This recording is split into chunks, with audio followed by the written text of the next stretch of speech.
하나님 나라라는 것을 우리가 성경적으로 우리 제대로 이해를 하고 그리고 교회에 적용하다 보면 우리는 이 현실에 관심을 가질 수밖에 없어요. 정의롭고 공의로운 나라를 우리가 만들어 나갈 수밖에 없거든요. 그러니까 어쩌면 교회가 그동안 많은 질타를 받아오던 것처럼 우리는 이 세상에 관심 없고 죽어서 가는 저 천국만 잘 가면 된다라고 했던 생각들, 그건 사실 예수님이 했던 얘기도 아니고 바울이 했던 얘기도 아닙니다. 진짜 천국이라는 건 여기에서 천국을 살아내는, 그게 바로 천국의 개념이거든요. 왜 그러면 그 복음이 지금과 같이 잘못 이해되는 걸까요? 이에 대한 가장 짙은 혐의를 가지고 있는 사람은 콘스탄티누스 황제입니다.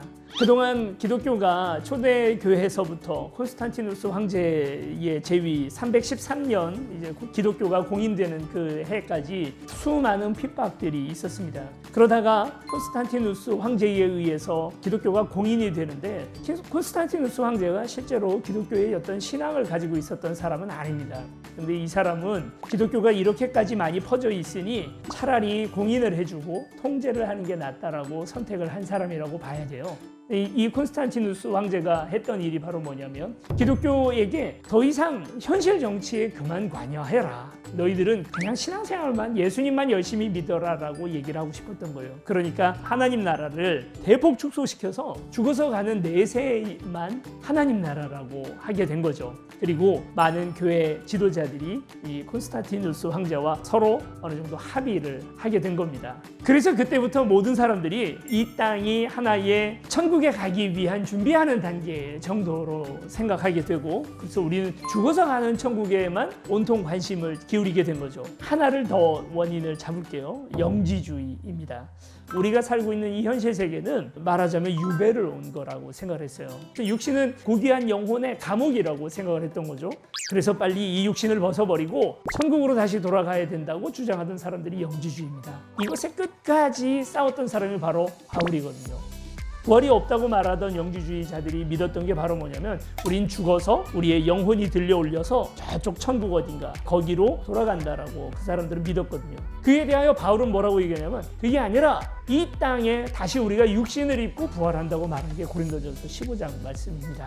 그 똑같은 논리로 우리에게 계속해서 죽어서 가는 내세의 천국에 대해서 얘기했던 사람들이 다 누구냐면 이 땅 정치가들이죠. 특별히 자신들의 국민들을 억압하고 커다란 권력을 가지기를 원했던 사람들, 그런 사람들일수록 더더욱 종교가 내세에 관해서만 말하기를 바랬던 거예요. 죽어서 가는 천국, 그리고 또 내세에 대해서만 이야기할 때 심각한 타락이 옵니다. 그건 불교도 마찬가지고 유교도 마찬가지고 또 이슬람도 마찬가지예요. 대한민국에 1890년대에 처음으로 복음이 들어오죠. 그리고 그 들어온 복음에 의하여 수많은 선각자들이 이 땅에서도 생겼습니다. 그래서 그들에 의해서 1919년 3월 1일 민족대표 33인 가운데 무려 16명이 대다수 목사님이셨고 기독교인들이었죠. 근데 그 이후에 기독교가 제일 먼저 나라를 배신하고 또 친일파로 돌아서게 되는가, 이에 대한 짙은 혐의도 바로 선교사님들에게 있는 거죠. 선교사님들이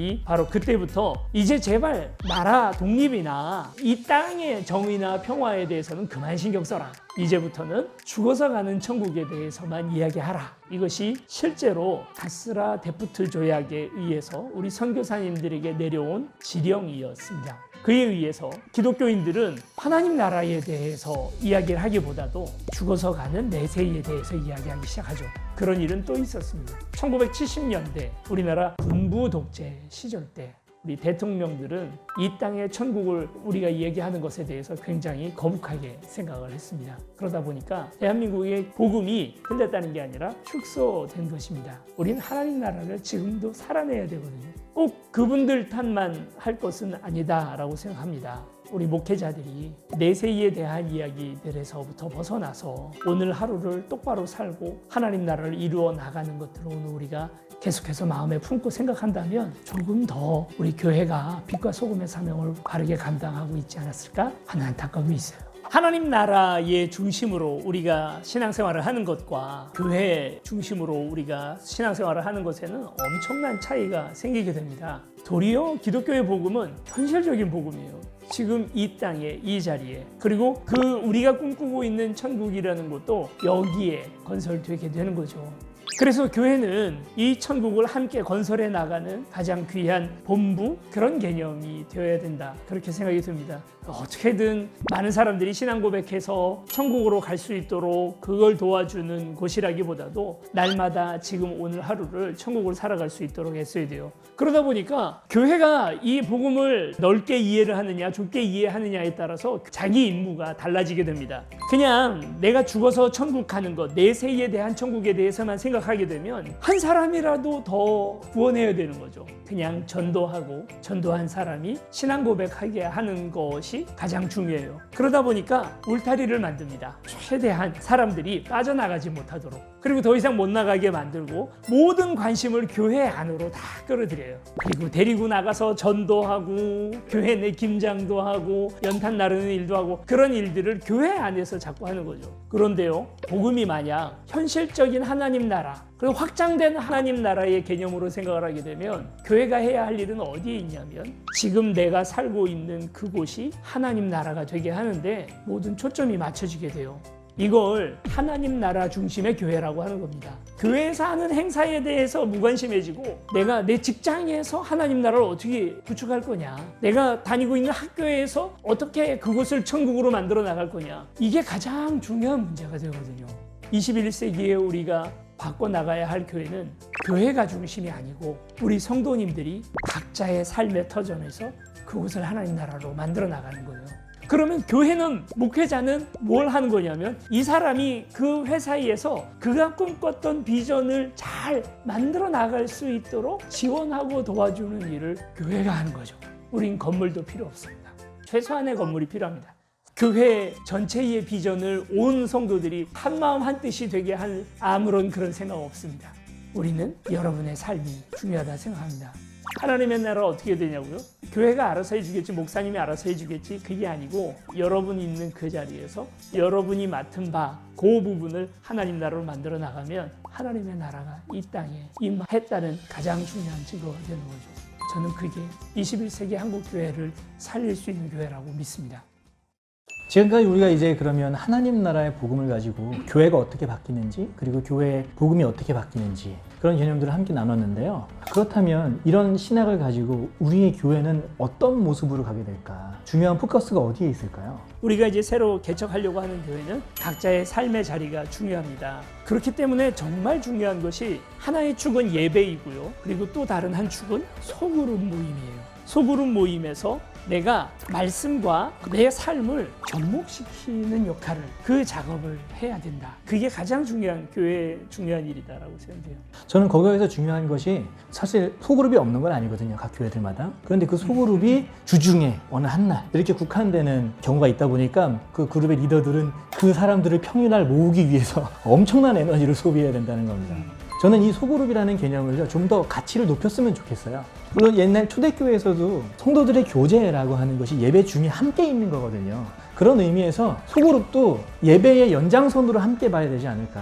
그래서 우리의 예배는 4시간, 5시간이 돼도 괜찮습니다. 그 자리에서 예배를 뜨겁게 하나님께 드리고 소그룹으로 또 흩어져서 같이 삶을 나누고 또 같이 모여서 다시 인도하시는 하나님을 다시 찬양하고, 그리고 교회는 그들이 밖으로 나가서 하나님 나라가 그들의 삶에서 이루어질 수 있도록 정말 뜨겁게 축복해 주는 거죠. 이게 이제 파송이죠. 파송. 사실 신약 성경에 보면 모여라 하는 얘기들보다 터져라 하는 얘기들이 훨씬 더 많거든요. 신약 성경에 나오는 모이는 것도 흩어지기 위한 거지, 이게 모으는 자체가 목적이 아니거든요. 그러면 이제 우리의 신앙생활이 어떻게 달라지는가, 이게 되게 중요하다 생각하거든요. 그러면 어떻게 달라지냐면 교회에 옵니다. 예배 때 말씀을 받습니다. 받은 말씀을 가지고 소그룹에 갑니다. 소그룹에 가서 한 주간의 삶 동안에 이런 면에서 아쉬운 삶을 살았지만 오늘 들은 말씀을 가지고 이렇게 살래요 하는 공적 선포를 합니다. 삶의 자리에 가서 그대로 살아봅니다.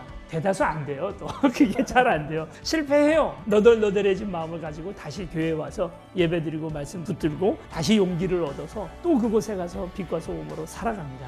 이렇게 달라지는 거죠. 저는 여기서 한 가지만 더 덧붙여야 될 게, 만약에 우리의 신앙을 그래프로 그린다면 주일날 올라갔다가 다시 내려가고 올라갔다 다시 내려가는 그래프가 아니었을까라는 생각이 들거든요. 그런데 오늘 우리가 만드는 교회는요, 이 그래프의 형식이 조금 달라지지 않을까 생각됩니다. 어떻게 달라지냐면 예배를 통해서 올라갔다가 수준은 유지할 수 있도록 교회가 도와주는 거예요. 그리고 그 다음 주가 되면 또 올라갈 겁니다. 또 올라갈 겁니다. 교회가 우리의 신앙을 그렇게 도와줄 수 있는 곳이 돼야 되지 않을까. 저는 그래서 이걸 이름으로 하나 정해본다면 신 디아스포라 교회라고 하면 어떨까 하는 생각이 들었어요. 디아스포라가 중요한 게 뭐냐면 그때 이스라엘 사람들의 신앙생활이 예루살렘 성전을 중심으로 해서 이루어지다가 성전이 없어지잖아요, 어느 날. 그리고 지중해권 전역에 가서 살다 보니까 일평생 한 번 예루살렘에 와보기도 힘든 그런 상태가 돼요.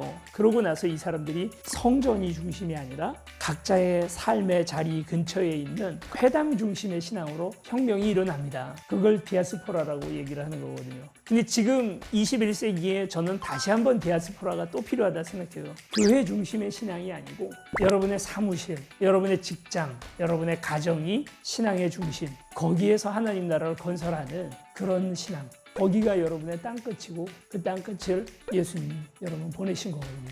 그런 교회 만들어 보려고. 함께 갑시다. 자, 후원 계좌. 그거 아니에요? 그러지 맙시다.